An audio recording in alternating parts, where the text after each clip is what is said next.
Genesis 30 is full of emotional and spiritual tension. Rachel and Leah battle for Jacob's love and fertility. And God's blessing continues through unexpected and messy circumstances. This chapter shows that even in chaos, God can still bring increase and fulfillment. God still multiplies Jacob's family, even in a messy, broken situation. If your life feels chaotic, this is proof that God can bring purpose out of pain. Genesis 30. When Rachel saw that she was not bearing Jacob any children, she envied her sister. "Give me sons, or I will die." She said to Jacob. Jacob became angry with Rachel and said, "Am I in God's place, who has withheld children from you?"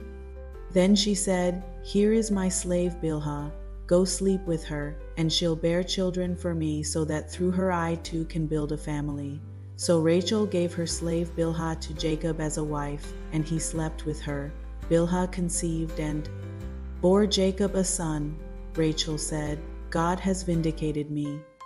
Yes, he has heard me and given me a son," and she named him Dan. Rachel's slave Bilhah conceived again and bore Jacob a second son.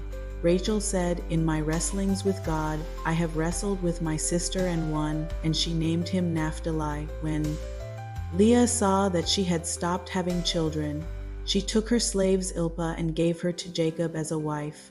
Leah's slave Zilpah bore Jacob a son. Then Leah said, "What good fortune!"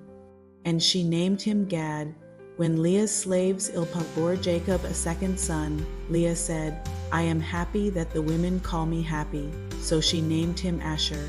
Reuben went out during the wheat harvest and found some mandrakes in the field. When he brought them to his mother Leah, Rachel asked, "Please give me some of your son's mandrakes." But Leah replied to her, "Isn't it enough that you have taken my husband? Now you also want to take my son's mandrakes?" "Well," Rachel said, "you can sleep with him tonight in exchange for your son's mandrakes." When Jacob came in from the field that evening, Leah went out to meet him and said, "You must come with me, for I have hired you with my son's mandrakes." So Jacob slept with her that night. God listened to Leah, and she conceived and bore Jacob a fifth son. Leah said, "God has rewarded me for giving my slave to my husband," and she named him Issachar. Then Leah conceived again and bore Jacob a sixth son. "God has given me a good gift," Leah said. "This time my husband will honor me because I have borne him 6 sons," and she named him Zebulun. Later, Leah bore a daughter and named her Dinah. Then God remembered Rachel. He listened to her and opened her womb. She conceived and bore a son and said, "God has taken away my shame." She named him Joseph. "May the Lord add another son to me." After Rachel gave birth to Joseph, Jacob said to Laban, "Send me on my way so that I can return to my homeland. Give me my wives and my children that I have worked for, and let me go. You know how hard I have worked for you." But Laban said to him, "If I have found favor in your sight, stay. I have learned by divination that the Lord has blessed me because of you." Then Laban said, "Name your wages, and I will pay them." So Jacob said to him, "You know what I have done for you and your herds, for you had very little before I came, but now your wealth has increased. The Lord has blessed you because of me, and now when will I also do something for my own family?" Laban asked, "What should I give you?" And Jacob said, "You don't need to give me anything. If you do this one thing for me, I will continue to shepherd and keep your flock. Let me go through all your sheep today and remove every sheep that is speckled or spotted, every dark-colored sheep among the lambs, and the spotted and speckled among the female goats. Such will be my wages. In the future, when you come to check on my wages, my honesty will testify for me. If I have any female goats that are not speckled or spotted, or any lambs that are not black, they will be considered stolen." "Good," said Laban. "Let it be as you have said."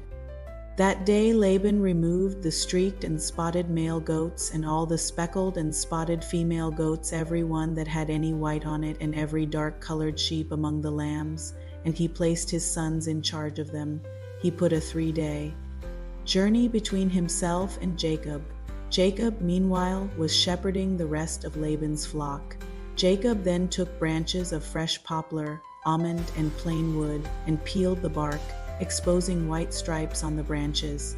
He set the peeled branches in the troughs in front of the sheep in the water channels where the sheep came to drink. And the sheep bred when they came to drink. The flocks bred in front of the branches and bore streaked, speckled, and spotted young. Jacob separated the lambs and made the flocks face the streaked and the completely dark sheep in Laban's flocks. Then he set his own stock apart and didn't put them with Laban's sheep whenever the stronger of the flock were breeding. Jacob placed the branches in the troughs, in full view of the flocks, and they would breed in front of the branches. As for the weaklings of the flocks, he did not put out the branches, so it turned out that the weak sheep belonged to Laban and the stronger ones to Jacob, and the man became very rich. He had many flocks, male and female slaves, and camels and donkeys.